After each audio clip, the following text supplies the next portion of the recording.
Sit back. Let's see.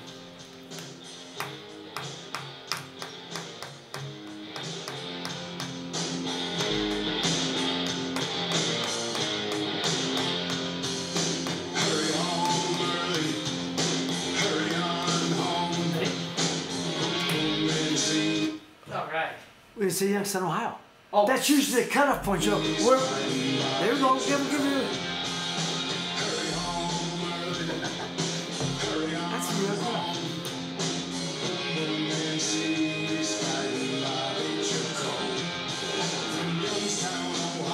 Boom. There we go. Right there. Ladies and gentlemen, that's our intro. And it's getting better. That's getting better all the time, Joe. I appreciate that. Thank you. Anyhow, ladies and gentlemen, welcome. We're over here again. Ladies and gentlemen, welcome to another round of the Boom Boom Room. I'm your host, Ray Mancini, here with my cut man, corner man, Joe Danier. And my spit bucket man is a no-show today, thus far. But we don't know, man. If you know Viking Jim, he stumbles in eventually. So when he comes there, we'll make the intro for him. But anyway, today we got a lot of things to talk about. First and foremost, I want to thank my friends from the UK. I always say this, but I'm very flattered that my friends from the UK, Scott Murray, Father Carmine, and the likes of all those people in Birmingham are listening. And so I'm going to get this right off the top, and then we're going to have a special guest coming on. Our special guest today is a dear friend of mine. I'm going to tell you right now. You know what? Scott, I'll be to mine. I'm going to get to you in a little bit. Scott, I'm going to get to you a little bit and talk about the fights over there. But my special guest, ladies and gentlemen, did he call in yet? Oh, I got to text him to call. I got to text him to call. Our special guest today, ladies and gentlemen, is a dear friend of mine. I know him fairly well. He's probably the best sports biographer there is right now, and he did my biography, The Good Son. He did Namath, by of course Joe Namath, and The Pistol by Pistol Pete Maravich. And if he'll tell the story, I hope he will, of whose biography he got offered to write. He turned it down to write mine. Oh yeah, nice. This is a pretty good story. It's also, I think he's in the middle of another biography right now, and so we'll find out. So he's on there. Are you ready? Okay, yes. So ladies and gentlemen, let me get there. So my dear friend, now not only a top writer, period, and he's he really, I think he learned from when he did the book on me personally, because I don't think he knew a difference between a fish hook and a left hook before that. But now he's one of the premier boxing commentators on ESPN, along with Joe Tessitore and Tim Bradley. So let's get to it. My dear friend and friend forever now, Mark Kriegel. Mark, what's happening, my friend? What's up, buddy? Are you there? You okay? Yeah, I'm here. Oh, okay, I got you. Now I got you. So I appreciate you calling in, because Mark, Joe, I got my friend Joe Danier, my producer here, Mark, and Joe, Mark just told me, he said, I actually had to call you guys. You couldn't call me. You don't got the 10 cents to call me. Mark, I'm telling you, man, we're working on the shoestring. It ain't 10 cents anymore. It ain't 10 cents, you ain't lying. But we're on a shoestring budget here. But like we got my cut man, spit bucket man, Joe Danier is my cut man. My spit bucket man, Viking Jim, who's just coming in right now. Anyway, Mark. You don't need to cut me in anymore. Anyhow, yeah, Viking Jim, there he is, just traipsing in. There he goes. I'm sorry, Ray. I had to stop and see my guy. That's all right. But Mark, we got you top of the hour because I know you got something going on about 2:30. We won't keep you long and I appreciate you spending time with us. But all right, first of all, let's get to it. Your piece recently, if anybody has read about Mark, he's writing for ESPN. It's online, and he just did two great articles, two of them. One about Terrence Crawford. So let's get to that, Mark. Right. What did you find out about Terrence Crawford that you didn't think you already knew, or that the public doesn't know? Well, that would be a surprise. I think that the same way he can go left to right, he switches. He goes orthodox to southpaw. At this point, he's probably, he almost rarely goes orthodox unless when he goes orthodox, he wants to knock someone out, or Right. he thinks he's close to it. But through most of his career, he is switched. In the same way, he can go left side, right side. He can go good and evil, sadism and empathy. This is an interesting guy. As well as anyone in the world, but I always go for the father and son aspect angle. Yes, yeah. exactly. I wrote a whole book. You wrote a whole book about it. I might have get that book. Yeah. And this is really about him and his mother. And when he was a little kid, his dad would put up his hands. And he would tap his dad's hands, and the dad would look over, and the dad would look over at the mom and say, "See, this is our $1 million baby. This is our $1 million, our $1 million fighter." And I can speak frankly on this show, correct? Yeah, yeah. There's live stream. There's no holds barred. No holds barred. So she turns to him and says, "He ain't gonna be shit." Lovely. That's lovely. And that's the dynamic, that fuels Terrence Crawford's life. This is a really tough kid.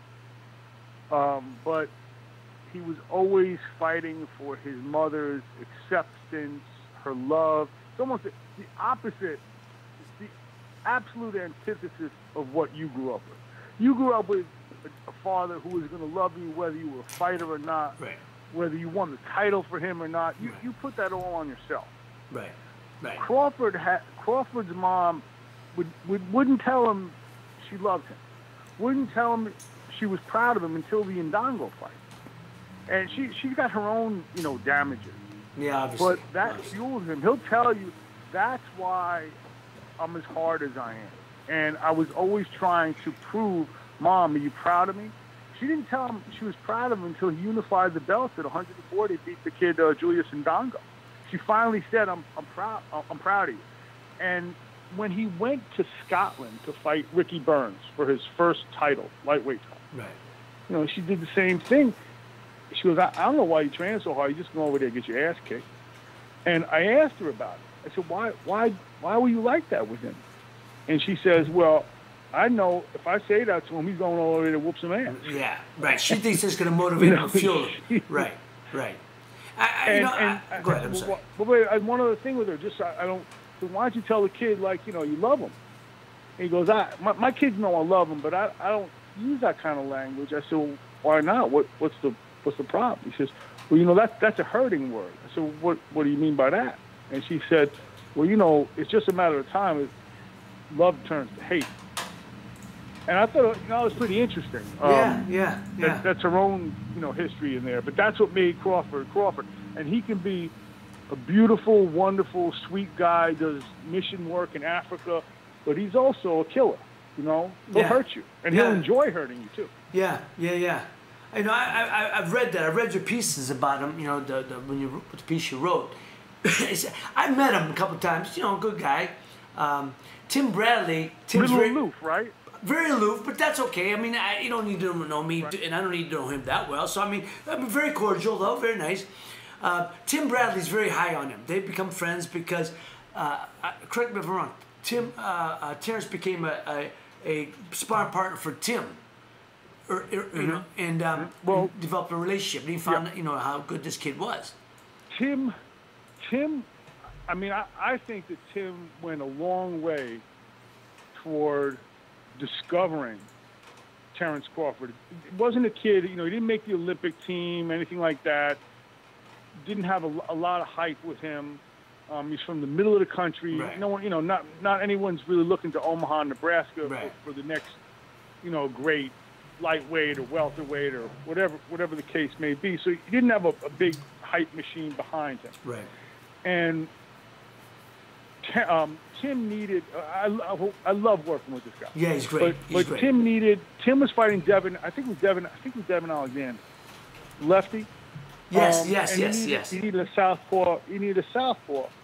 And so. And a strong one because Alexander's a strong guy. Right. Crawford gets a call, and his trainer tells him, "Hey, listen, the catch is you got to fight all southpaw."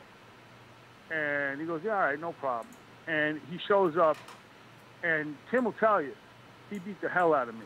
They go for whatever it was, 7, 8, 6 rounds, whatever it was that first day. He didn't know who he was. And Tim is, you know, in the pound-for-pound conversation at the time. He's throwing 100 punches around.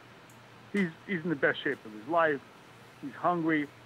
And Crawford comes in and beats the hell out of him. And at the end of the session that first day, he goes, "Who the hell are you?" He goes, I'm Terrence Crawford. He goes, "Where are you from, man?" He goes, "Omaha." Yeah. And he goes, "Let me tell you something, man." He goes, "You ain't no sparring partner. You're a world champion." He was the first guy who ever told him that. I think that gave him a lot of confidence. Oh, for sure. And Tim Bradley started calling around about him. How about that? You know, it was similar to for me. A guy I was looking at the end after the first Bramble fight. We were getting ready to fight Kenny Bogner in New Orleans and training. But no guy came in and trained with me, and he was smacking me around in the beginning, first couple of weeks. And then, like normal, a lot of guys catch. You know, I mean, that took me weeks. About the 4th or 5th week, I'd catch up to him. But he was a son of a gun. Was Frankie Randall. And Frankie Randall went on. Oh, wow. Oh, yeah, Frankie Randall, we bought him, and he was, and just what Tim was saying. I told Chuck and Tang, and Griff, my trainer, this kid can go. This kid sticks with it. He's going to be a champion. But you just think that because I seen what he could do in there. And he was just. And he went on to beat Chavez. And he wanted to beat Chavez, yeah. So Frankie Randall was the real deal. So I understand that I had that moment myself, when you go, who is this guy? But, so, I mean, Mark, let me tell you, Terrence Crawford is an interesting, like you said, dynamic. I like the kid's style. He's an action-packed fighter. He's fan-friendly. Comes to, like you said, hurt you, take you out. But, everyone's talking about him and Spence. Now, I think Earl Spence is the best of them all right now. I think if they had I said if they had a tournament, an 8-man tournament, the two guys standing would be Crawford and Spence. But I think just right at this point, I think Spence is, the better of the two. But I think it would be a war. I think it would be a great fight. And we need to see this great fight between these two guys because it would be reminiscent of Duran Hearns, two great American welterweights. And there's a plethora of good welterweights. Keith Thurman, Sean Porter, Danny Garcia, good welterweights. I think these guys are a step above, a level close to greatness. And the only way they're going to achieve that greatness is fighting each other. Do you agree or disagree? Or what do you think? I'll go you one better, though. I don't think that you achieve that true greatness by fighting each other once. Right. You got to do it 2 times or 3 times. If that's what the matchup demands. In other words, one of the reasons that the 80s worked out so well for those welterweights is that those guys weren't afraid to lose. That's right. And some of them weren't afraid to lose twice. Right. So it wasn't about keeping your O. The scenario didn't really become dramatic until one guy lost. I mean, Hearns was never bigger. I don't think in a certain way he really came to the public's attention losing to Leonard. And Leonard, I still think that was Leonard's best fight. I find it a more satisfying fight certainly than Hagler. But those guys fought each other, and they weren't scared to lose. It wasn't. I think that one of the things, and I'm not diminishing Mayweather, but one of the I think problems of the Mayweather era was too many guys being too concerned with their undefeated record. Absolutely right. And, I've said that. Ali, it was never much for Ali, right? He took losses, He fought Norton 3 times. Right. How many times did he fight Norton? 3 times. You're right. I think you're absolutely right. I think you're absolutely right. Today, that would never happen if they say, "Oh, the matchup's no good. We're never going to." That thing will never happen. That's the problem with boxing. It's not corruption. It's not even bad decisions. They've always had those things. I mean, I'm not defending corruption, bad decisions, stupidity, but the problem is you have promotional silos. And guys don't fight enough. I mean, I think that I'm hoping guys make fights with Eddie Hearns fighters. I'm really hoping that the Wilder Joshua fight comes off sooner rather than later. The problem with Pacquiao Mayweather wasn't that the fight itself was lackluster.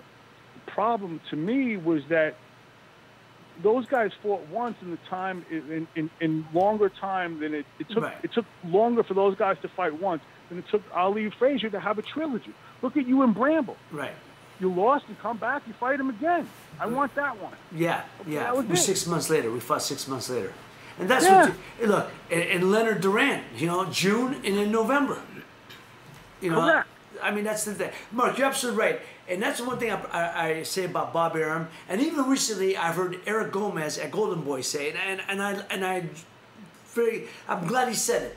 But Bob, you say, we're not going to punish you for losing. Just for you for losing, you're not out. We're not going to punish you for losing. Well, we right. respect if but you. I think that, yeah. No, I'm saying respect if you put it on the line. Yeah, I think to that end, though, one of the most encouraging things I've seen lately was Lomachenko Linares. The fact that despite all the bad blood, top-ranking Golden Boy could make a fight like that. Yeah, yeah. Because Linares, and I credit Linares because he knew he was never going to get a name that big. Right. And we'll see. Listen, I went out yesterday to do a piece on Robert Garcia and Jose Ramirez, who he just got from Freddie Roach. And I asked him while I was there, you know, your brother Mikey had a long-standing lawsuit against Top Rank. Right. Is that going to prohibit Mikey from fighting, if not Ramirez, who's now his stablemate, Lomachenko or Right. Crawford? And he says, absolutely not. It was business. So I think that's encouraging. Yes. And obviously Garcia still trains a lot of top-ranked fighters, Yes. Jose Ramirez among them. Right. So, you know, I was encouraged by the Golden Boy, top-ranked Lomachenko Linares matchup. I thought it was a really good fight. You see how good Lomachenko is, however, to have fought, you know, with a torn labrum. That's most unbelievable. Of that fight. That's unbelievable. And he was still, and he hit him with the body shot. To suppose, was that the shoulder or was it his right shoulder? I thought it was his left shoulder. They said, right? It was his left shoulder. Okay, that's the one he knocked him With out his with left shoulder. with the left body shot. So he kept throwing it, and you got to admire that he put through that pain. And that's the thing about boxers. You're able to take your pain level to a whole different place. You have to succeed. But, you know, talking about Bob Because you're all nuts. Yeah, we're talking about Bob. You're all nuts. Yeah, it's for sure. Talking about Bob. That's one thing I say about Bob. Bob is the smartest promoter and has been over the last 60 years. Why? Because even though him and DK had personal vendetta against each other in the 80s, they still did Leonard Duran because it made sense for the public. It's the best fight for the public, and it made sense for the fighters. So you do it. Right. You do it. I mean, you put that aside. Yeah. So I think that as the fighters have become, it's actually become less about business and more personal. yeah, Usually, I mean, if Don, I did a piece with Bob and Don. We sat down for like lunch or donuts or whatever in New York back in March. Amir Imam, who was nominally promoted by King, fought Jose Ramirez, Right. promoted by Bob, at the guard. and for a 140-pound title. And they sat down, and I got Don and Bob to talk about the time where Bob got a call from the FBI saying that Don, basically, we have reason to believe that Don may have taken a contract out on you. And this is during the late 80s where things were just nuts. And Don, of course, didn't deny that. He goes, "Come on, man! If I wanted to kill you, I'd do it myself." And that's, so, but my point is, as much as those two hated each other, and Don wasn't playing at being a gangster. He was really a gangster. He was a gangster. Okay? Yeah, that's true. Right. Okay. That's right. So, Don, we know, has at least two bodies on him. Okay, so it's not just an idle threat. If those guys could do business, why can't these guys do business? That's exactly right. That's exactly That's right. my point. It's a good, valid point, Mark. And as I said, Bob is the best promoter because he understands one key word. He understands that you have to improvise. You have to, you have to be able to give in. You know what I mean? You got to be able to give in and understand that it's what's best for the fighter, what's best for the game, the promoter. And he's always been the best at that. You got, But that's usually what's best for your pocketbook too. Yeah, you know? true. Well, but he knows we're all going to make money. One thing about Bob, I always said, I never fought for Don, but I knew guys who did. They say, oh, let me tell you, I'd rather fight for Don King anytime. And they go, what? They go, Don tells you, I'm going to screw you, but sign the contract anyway. But you know you're getting screwed. At least you know. Bob Arum, you get screwed by, and because he says you didn't look at page 9, article G, number 3. And I said, I never experienced that. What my experience was, first of all, DK would never have screwed me because we knew the same people. Cleveland, he was Cleveland, I'm Youngstown. But hey, Raymond. What? Yes. Raymond, you want to explain what you mean by? You want to really explain what you mean by that? Why not? We were both from the same area. Youngstown is controlled by 2 major families: Cleveland and Pittsburgh. He's from Cleveland. I knew people in Cleveland. They knew they were, Don knew everybody. So he wasn't going to screw me because we knew the same people. So he'd always done right by me. And plus he would have needed me. I wouldn't necessarily have needed him. And so, but Bob always gave you what he said he's going to give you. Contractually, whatever. You got to fight like hell with him. Fight like hell. Now Dave Wolf, my manager, was as smart as they come. And him and Bob were they were on an intellectual level that was above most people. So when they battled, Dave would ask for stuff. Bob would go, I don't understand why this guy asked for stuff. It makes no sense. But Dave had to know that he was getting Bob was giving in to him a little bit. Right. That was Dave Wolf. It seems to me, though, that that as ferocious as some of the wars you were in, that if I think back on it, Dave and Bob might have been worse.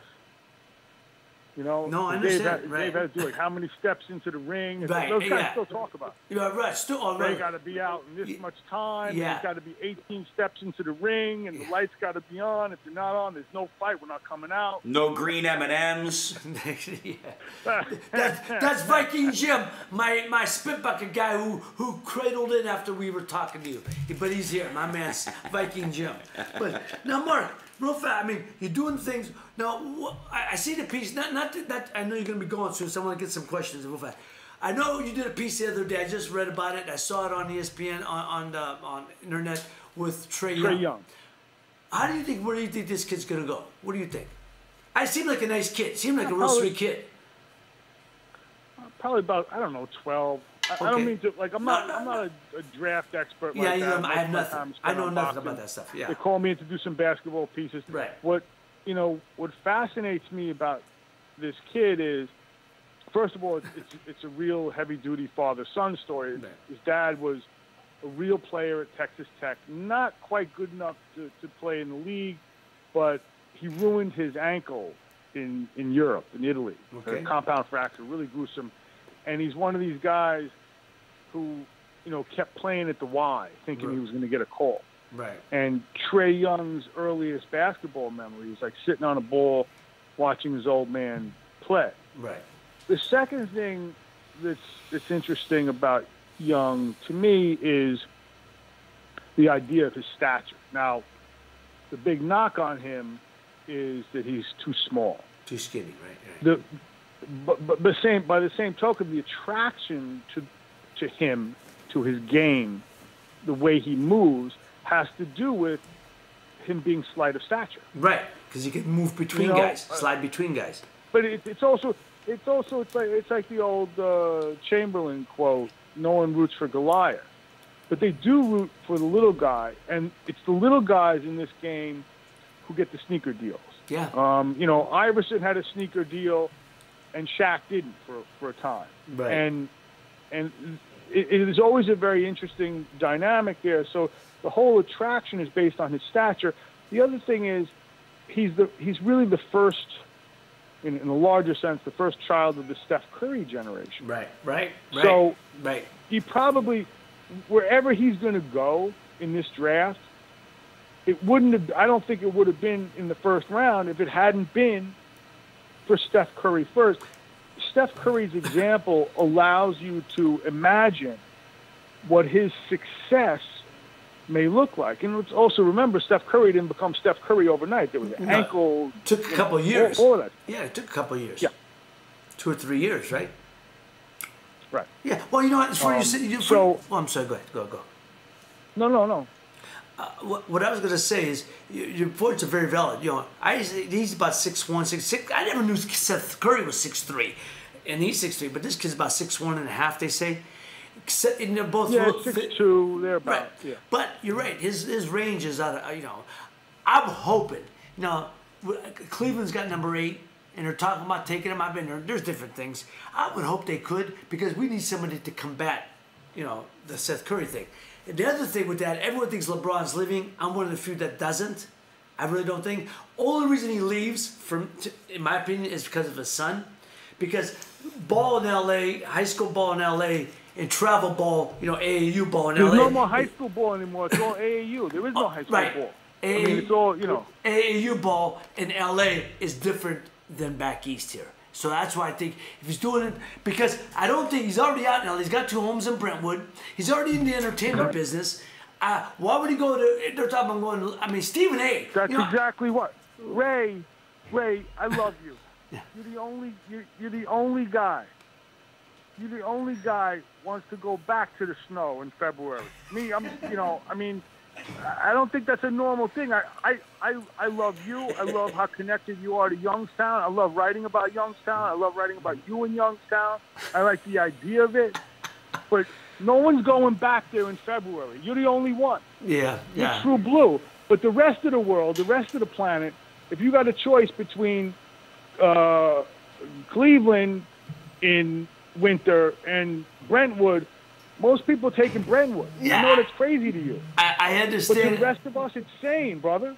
Mark, I get that, but I think he's already out there. It isn't like he's going to go out. He's already out there. He's in the summertime. He's spends a lot of time there, and I don't. Again, if he goes, it's because of his son.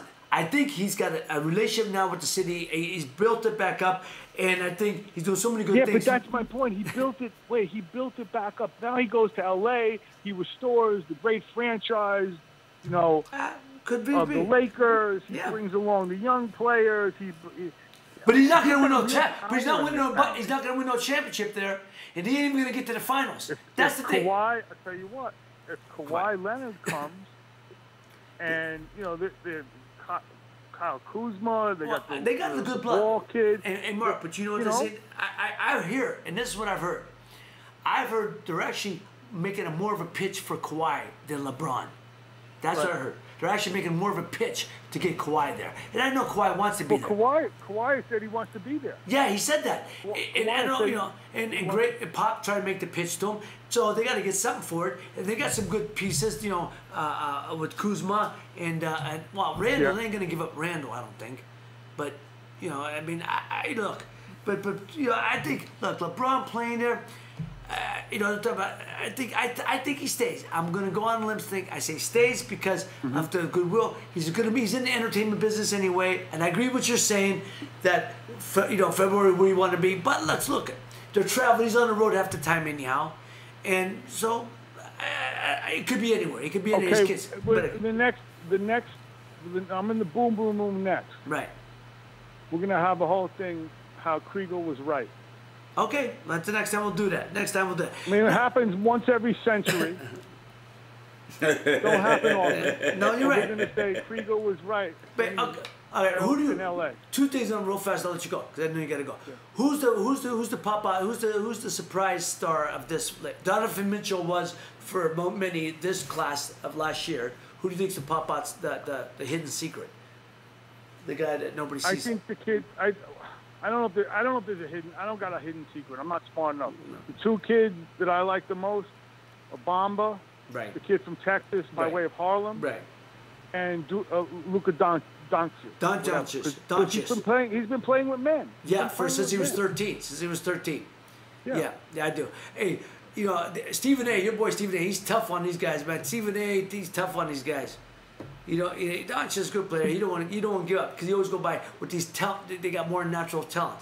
But them European players have been kicking our ass for years because they're fundamentally sound, where these guys aren't. Our American players aren't. You know what I say about you? You know what? Let me give you an example about European players. Okay? Yeah.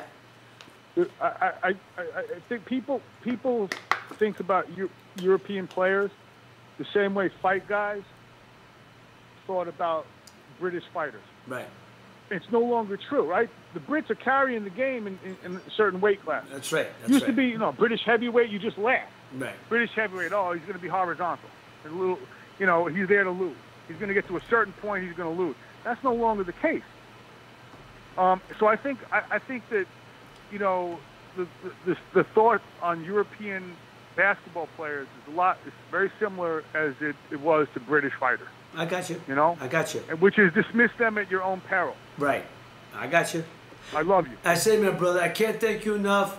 Love you too, man. I can't wait to see you when I get back out. We'll do it again when I get to gloat about LeBron.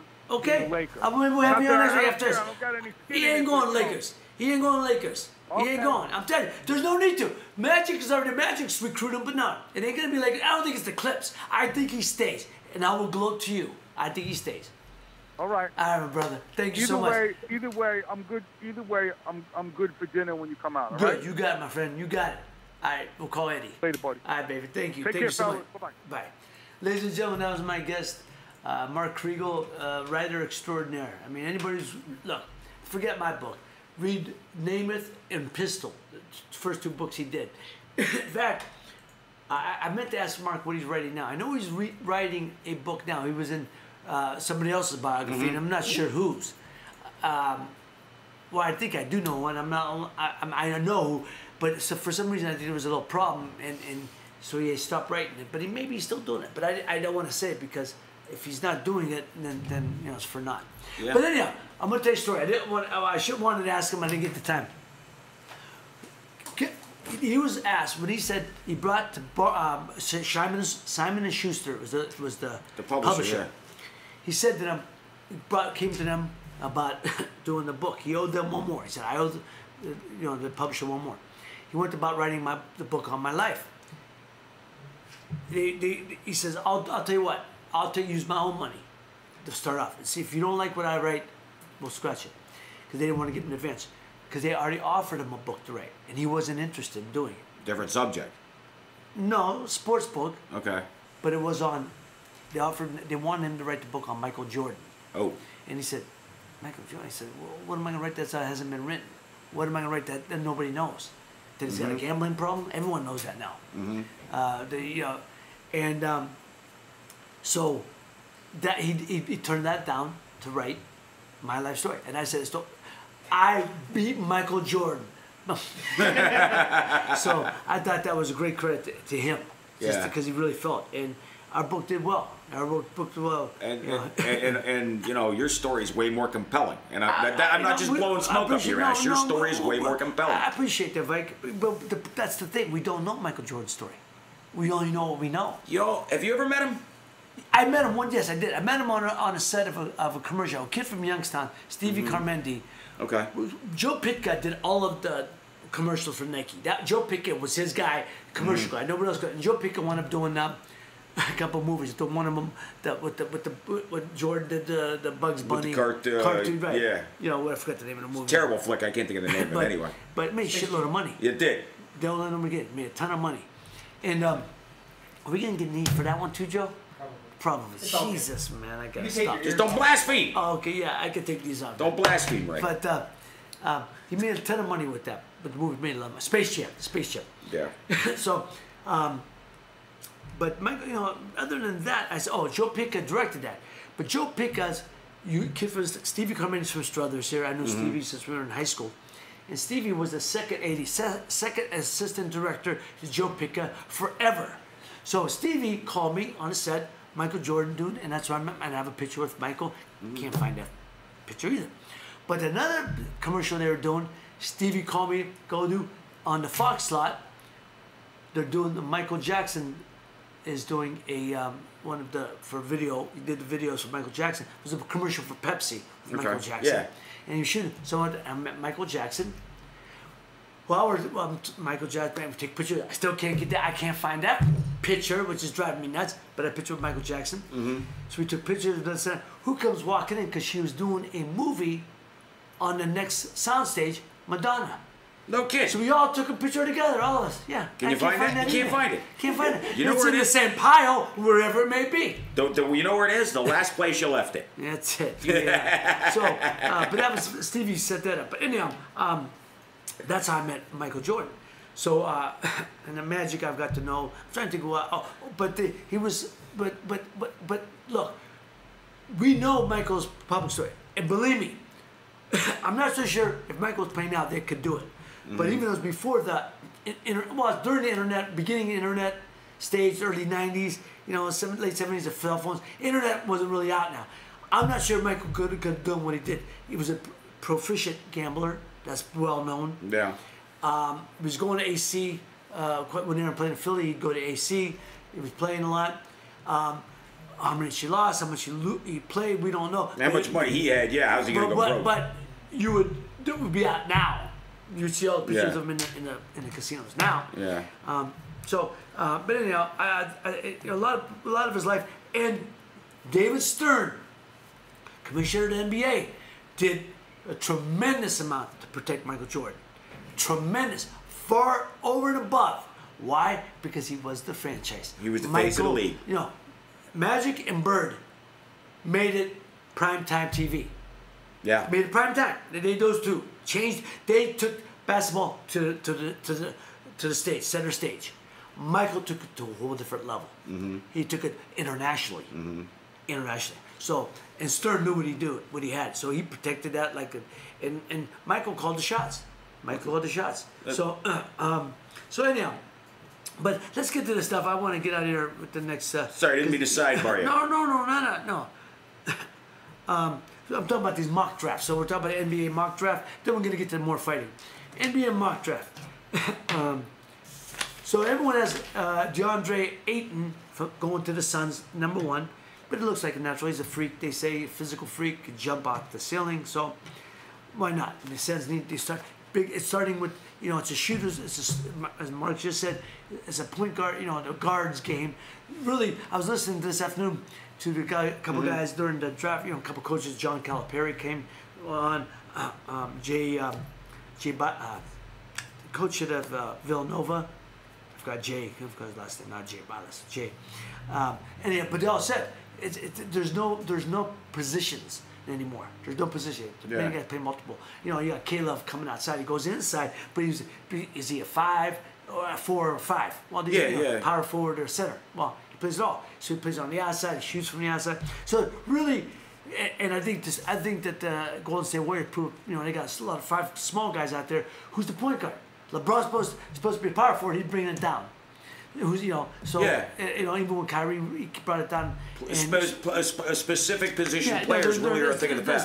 That's lost. Those games lost. So now, these guys are picking guys on athletic ability, how they fit into the scheme, how do you fit into your, the coaches, the scheme. Mm-hmm. Yeah. And everyone's got a different scheme. The coaches now, and you fit into it. That's why Bill Belichick has been so successful.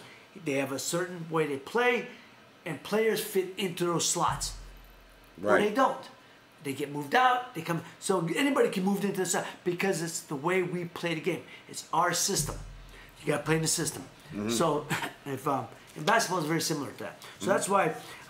So the Suns picking up the DeAndre Ayton, number 1. A lot of people think this Luka Doncic, that Mark was talking about. Mm-hmm. Kid, he's from Slovenia, but he's been playing in. Other than outside NBA, the best league in the world is the European League. Everyone knows that. This kid's been playing in the European League since he was 13. Wow. He's been playing against men at 13. He's only 19 years old. so he's already got the equivalent of, he's been playing pro ball since most kids would have been playing junior varsity. Exactly. And they say his basketball IQ is off the charts. So some people got him going second to Sacramento Kings. I hope not. Some people have Marvin Bagley III going to Sac Kings. Marvin Bagley is a multi-talented player. He's multi-dimensional. I think he fits better for the scheme of the Sacramento Kings. But Luka Doncic, they said most people have him going number 3 to the Hawks. And I think that's a good fit for him. A lot of other people have Jaren Jackson Jr. going to the Hawks at number 3. And a lot of people have Luka Doncic going number 2 to Sacramento Kings. And the same people that have Marvin Bagley going at number 2, have him drop down, going to I think number 5, and they have Jaren Jackson going to, most people have met number 4, Jaren Jackson, going to the Grizzlies, and then Mohamed Bamba Marza going to the Mavs at number 5. So if he don't go, and then a lot of people think it's a different, just where there's fitting. Those should be the top 5. DeAndre Ayton, Marvin Bagley the third, Luka Doncic, Jaren Jackson Jr., and Mohamed Bamba. Now, the other guy that everyone's talking about, we were talking about Trae Young, the kid to come from Oklahoma. Mm-hmm. He broke. Only one that's done it. Only one to lead the nation in scoring and assist. And he did it as a freshman. Damn. That's pretty, but these kids 6'1.5", he's $160. Well, I said I've been reading he's got up to $180. So he's thin frame, but he's a Stephon Curry. He can hit from outside. I mean, shots that nobody should be hitting from, he's hitting. So he's got great handles, mad skills. So he had a lot of pressure put on because he was the only guy at Oklahoma. He took that team to the league. Oklahoma hasn't been to the invited to the 64 team tournament, and he got him there. And they made it down to about the 32nd one, first game, or second, but lost the second, I believe. But this kid did it basically on his own. I'll bet you that guy's got a lot of mad skills at faking people out and getting inside by making them expect the outside, and then with the ball handling and he's at depth, breaking ankles. Yeah, exactly. And I've been watching some video on him. And his skill level is really something. He's been doing some training, and they said that he's been pumping out like 185 pounds, 12, 15 times. They said a lot of guys couldn't do it. There was guys that were ahead of him last year couldn't do it 2 times. So his strength level. So he's really working with a trainer, picking up his weight. They said he's up to about $183. He was about 68 a couple of months ago. Damn. So protein drinks and stuff. Now steroids, they say protein caloric intake, and I'm a firm believer. You can pick it up the caloric intake. Sure. And that's what people don't understand. And work muscle it, training. And work it smart. Exactly. So they expect him to go like 8 or 9. A lot of kids say this other kid they're talking about who's the silent, who would be the star, who would be the star that nobody's expecting, the breakout star. This Shai Gilgeous-Alexander. They say he's like another Sean Livingston. Sean Livingston is a guy. I remember when he came out of high school, he went to the Los Angeles Clippers, picked them 1 right out of high school. But he's bounced around, he played in LA for a couple years. Then he went to Europe, played in Europe for years, came back, and he's one of the guys, he's like the 6th man on the Golden State Warriors. He's been with the Warriors for the last 4 or 5 years. He's had a nice career. Not a great career, very good career. Comes off, he plays the point, plays the 2 guard, plays the small forward. When they have that system, again, it's a system. So he's 6'7". So this Shai Gilgeous-Alexander is also 6'7", but they say he has a wingspan of 7-footer. Damn. So he's got some long. So this is the thing now. So must be hell to get a sport coat. Yeah, exactly. So I mean, and we're watching. I'm just looking. But the Cavs pick at number 8, and Trae Young, I think, would be a nice pickup for them. We got a good point guard. The kid we got from Georgia. I forgot his last name, Georgetown.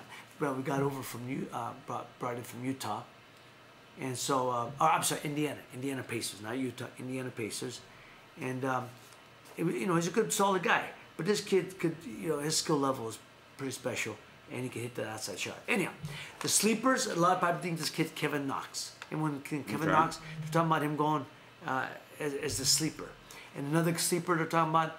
A lot of people picking him in the top 10, going number 6, Michael Porter Jr. Michael Porter Jr. and Kevin Knox are supposed to be 2 sleepers that everyone's talking about. So there you go. If that's my 2 cents on the NBA draft, which along with the NFL draft and the weigh-ins before fights are the most boring things in the world. Right? Well, now here's the interesting though. Here's the interesting thing. Talking about shoe deals. Mark said Adidas only wants 1 guy. They're going after targeting 1 guy. Yeah. Trae Young. Because there's upside, it's his upside. He's the only one they want. I think his marketability is off the charts. That's crazy. So there it is. Nike, who already has LeBron, Kevin Durant, Kyrie Irving, Paul George, and Giannis, the Greek freak, under, I can't say his last name, I'm not gonna try. They're going after a lot of big names. Puma.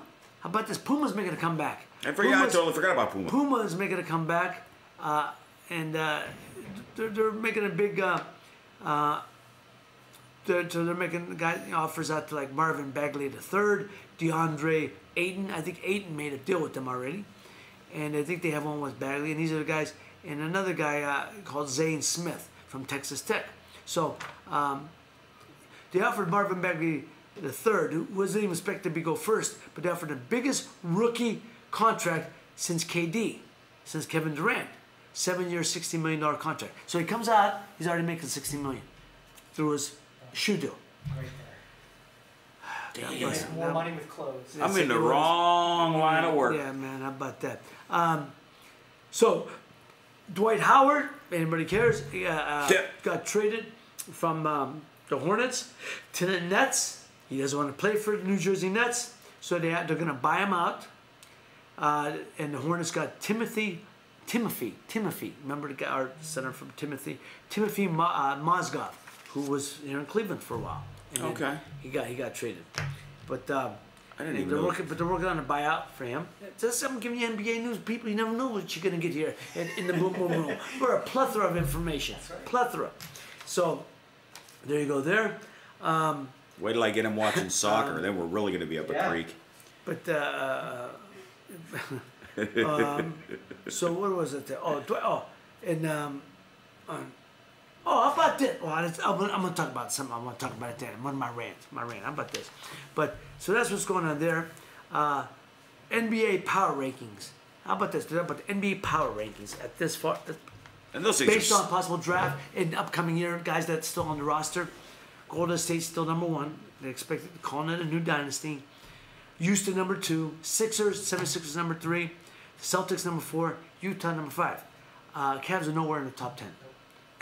So to me, I think they're at 17. I think they have 17. Yeah. I'm number 17 because I wrote it down. So obviously with that, I think that being said, I think LeBron's leaving. So people must have inside information, or LeBron likes to throw, or people put it out there and let people see if they bite. And then I think he stays. Personally, I hope he does, but I think he does. But Mark, Mark thinks he knows different. He thinks he's in the know. He's a wise guy. Also, I was watching today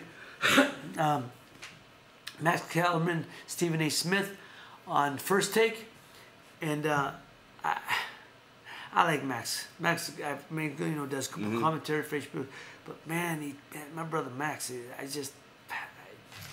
he says things, man. You go, where does he get this stuff at? And then he gets, and then when he gets put on blast by Stephen A.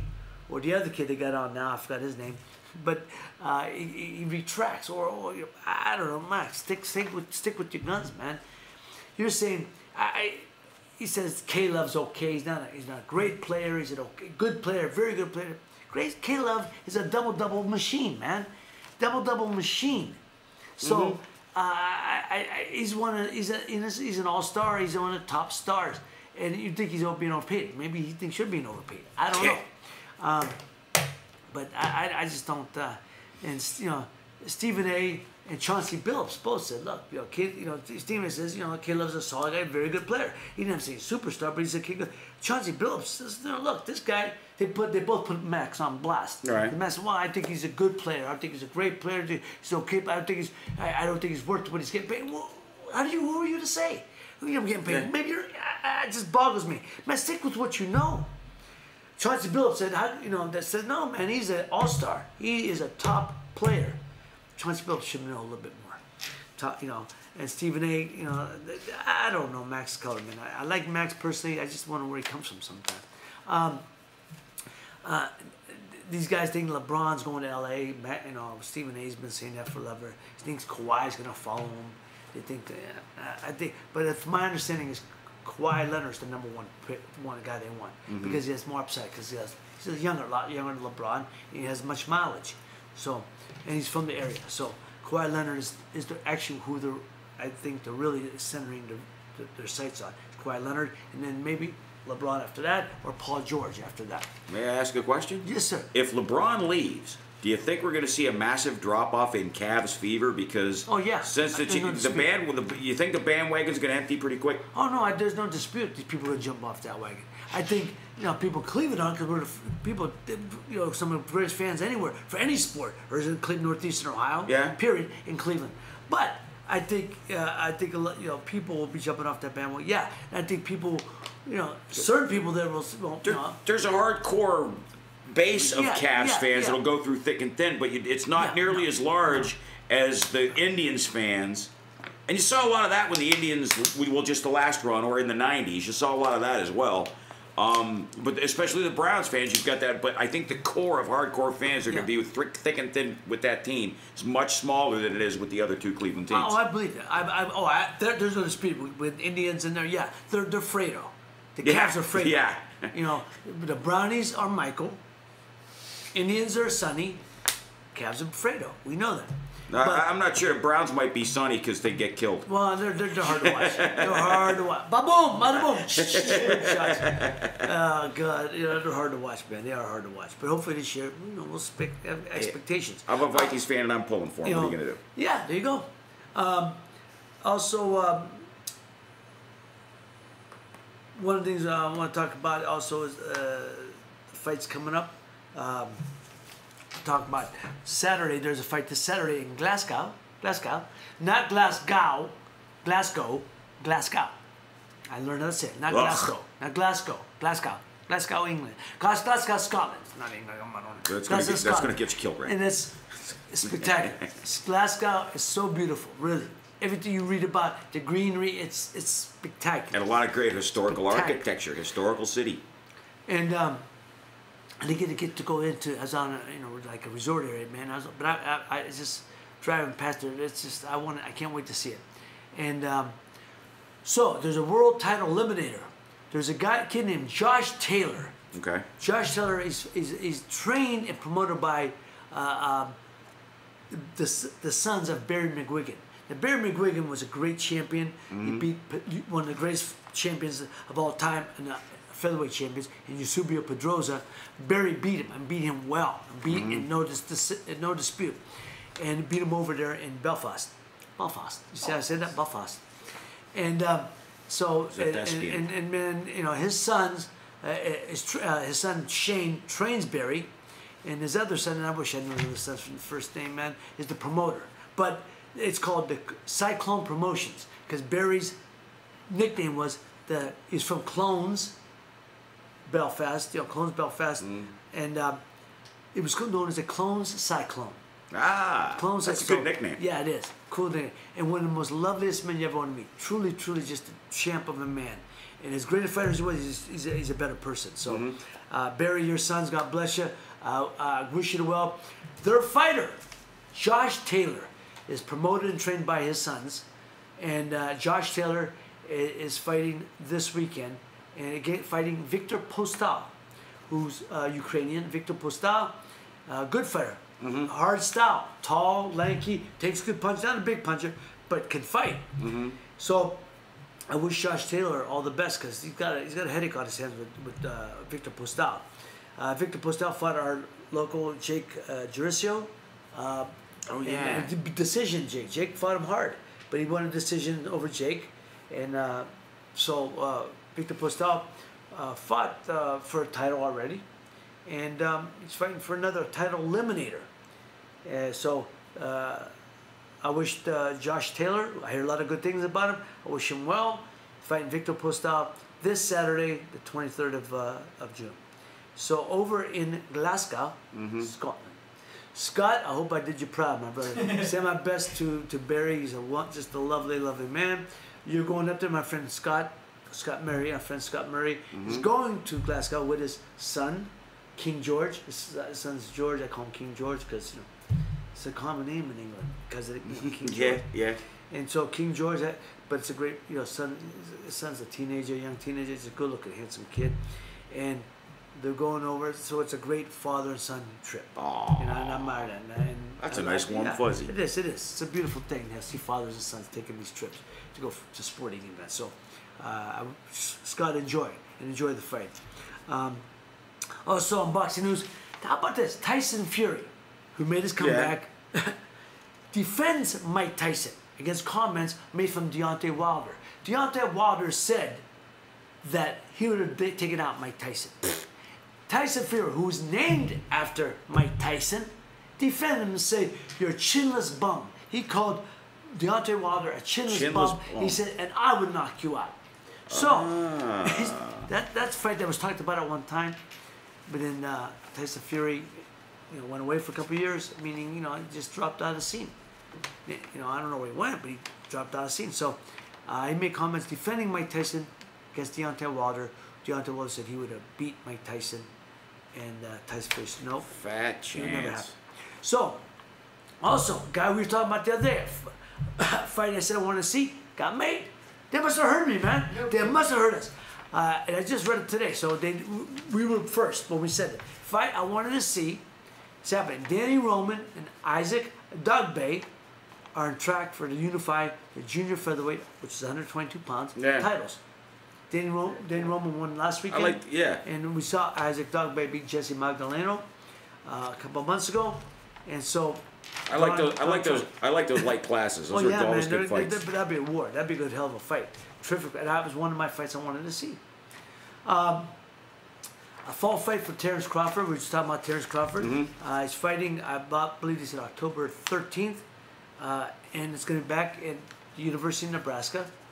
Their whatever their gym is. We got Beakley Center, whatever their center is. It's going to be there. And it's the same night that on the afternoon, the University of Nebraska has a football game playing Northwestern.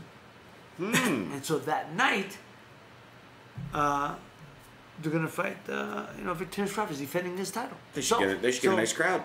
October 13th is a big day of sports in Omaha. They're putting that on a tube, do you know? Terrence Crawford will be on ESPN. All right, cool. And, and I think, obviously, I'm assuming University of Nebraska will be on network television. They usually network fight. One of them universities they have on network. Yeah. Also, the Manny Pacquiao Lucas Batiste fight that's been supposed to be happening this. When is the date? I forgot the date. July. It's supposed to be July 13th. Yeah. It's in trouble. Manny Pacquiao's company, Manny Pacquiao Promotion, MP Promotions, missed deadlines. They missed deadlines. They were supposed to pay. They paid. They offered Batiste. See, Manny thinks you got like most guys. You gotta love Bob Arum. He says back and lets it happen. Everyone thinks they know more than you.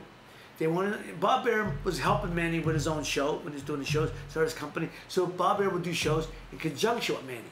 Well, now Manny wants to go on his own. Get rid of Freddie Roach. Bob still has a piece of this promotion, but Manny wanted to be the main promoter.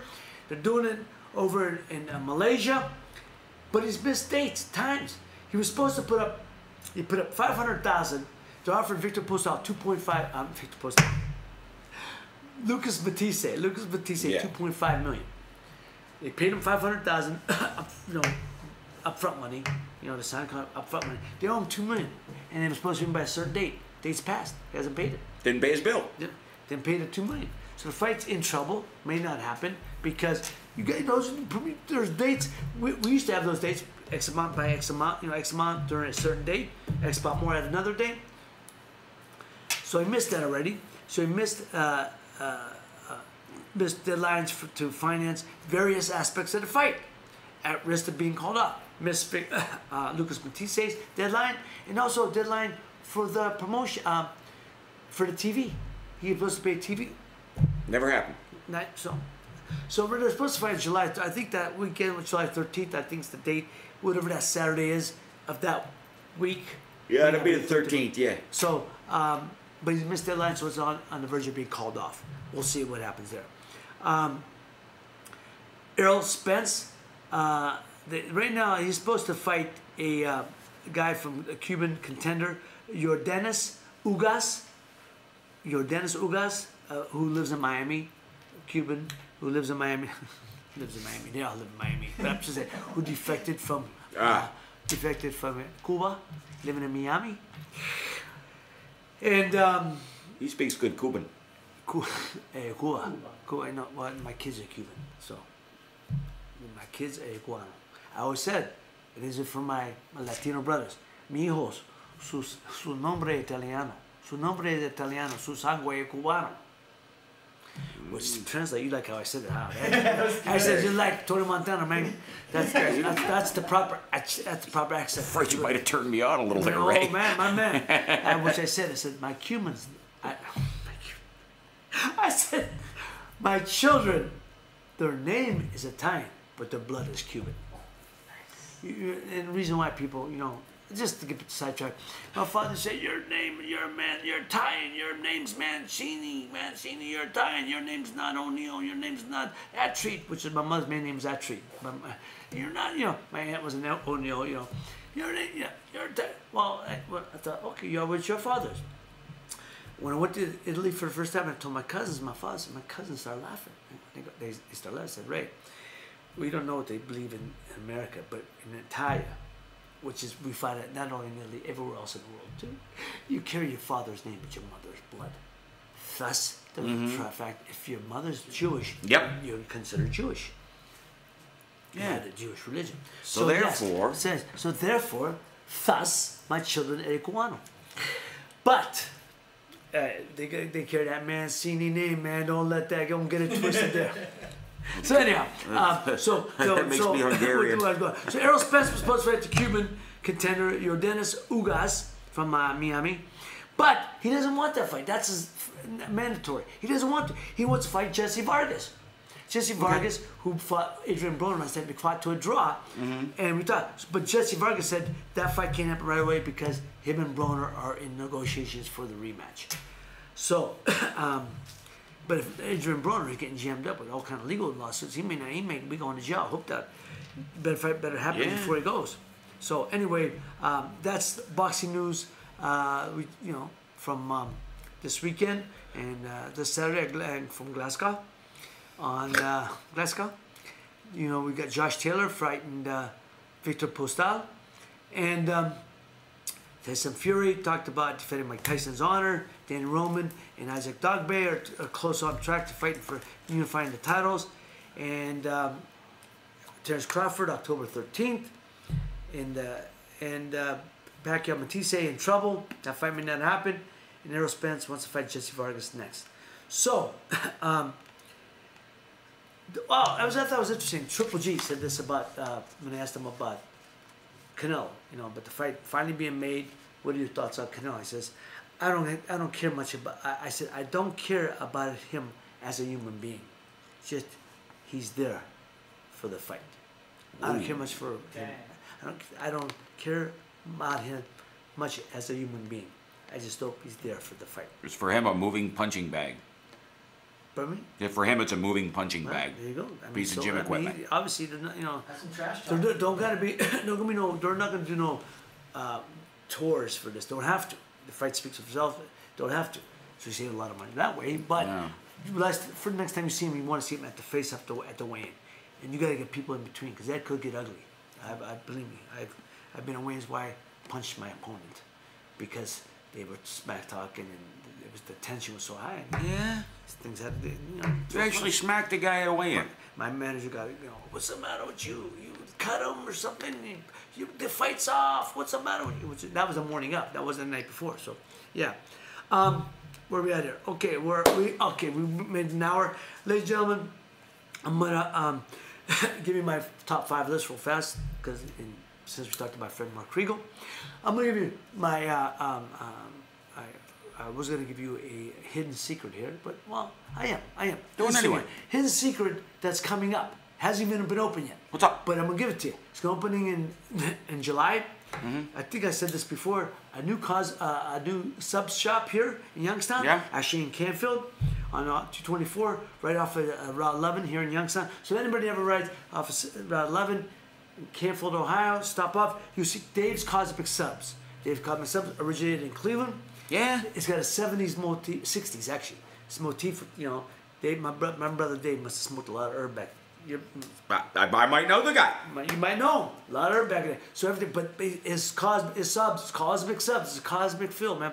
And I'm going, we talked about, I have Sammy Hagar's guitar from the 55, I Can't Drive 55 tour, right? Yeah. He talks about it online. You've gone, if anybody goes on to Sammy Hagar talking about his guitar collection, about the 136 mark, and there he talks about me, how I traded him. I gave him one of my robes and trunks. Yeah, I've seen that. My fight, yeah. and then he gave me his guitar. Hey, man, but I really miss that guitar, man. I don't, I really have to. Sammy, I love you, brother. But you know, you got to deal with one of them people. You get guitars. You get all kind of guitars. I only got one robe. I only had one, robe. I only had 3 different robes, but that color, if that color, color scheme, that's it. So, with that being said, I'm allowed them to put that up on the wall. So they're going to use that. So that's what Dave's Cosmic Subs coming this July here in Canfield, Ohio. Believe me, it's a different type. What makes it really stands out for me is the bread. The bread is something they do with the bread. The ingredients, man, is really off the hook, man. Because most subs, the meat's gonna be fresh. It's gonna, but the bread is what makes it. Absolutely.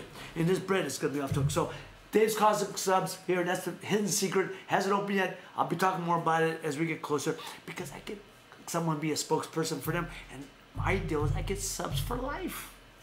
Damn. That's it. That's all I want. Subs for life. Good life. That's You it. better share with your spit bucket guy, your cut man. Yeah, but since the opening, we made. I said, look, you know what? You're an opening. You'll get that. We'll have them. They will deliver. They do deliver too. They will be delivered at that time. So we'll have them delivered down here. Great. We'll grub out. That's right. But top 5 list, and I'm gonna say goodnight. Top five boxing writers. Top 5 contemporary, not all time, contemporary, because there were some great all time contemporary. So I'm gonna go number 5, 5A and B. 5A, Lance Pugmire from the LA Times. Okay. And I don't know if my man's still doing it or not. I think he is for New York paper. I'm not sure because these guys bounce from. But Wally Matthews. Wally, I'm not sure if you're still writing for. I think you are, but if you're not, well, I give you a plug in now. But Lance Pugmire from the LA Times. Number 4, Gordon Marino. My man Gordon, who wrote that book. I told you the existentialist guide to, the existentialist guide. Yeah. And existentialism is being in the moment. Yeah. So, my man Gordon Marino writes a boxing column for the Wall Street Journal. So, if you get the Wall Street Journal, read my man Gordon Marino before every big fight. Number 3, my man Dan Raphael from ESPN. Dan Raphael is a great writer. Number 2, Steve Kim. My Steve, K9 Kim. I love from him. the Undisputed Champions Network. But he's always on line. And number 1, Mark Kriegel. Who would have thunk it, right? Yeah. How did he get to be number 1? He's your homeboy. My man, Mark Kriegel, number 1. To me, the best boxer. Right? He writes a story. It's more in depth. It's not a typical boxing story. But Steve Kim, terrific. Dan Raphael, terrific. Gordon Marino, special. And Lance Pugmire and Wally Matthews. So there's my top 5 list. Ladies and gentlemen, thank you for sticking around for today. I appreciate you tuning in for another round of the Boom Boom Room. If you like the show, please tell your friends. What happened? And if not, then like I said, please keep it to yourself. But until then, hold on one second. Hold on, my daughter's facing me. I'm going to say goodbye. Hold on. So anyhow, till then, take care of each other, love each other. Good night, God bless.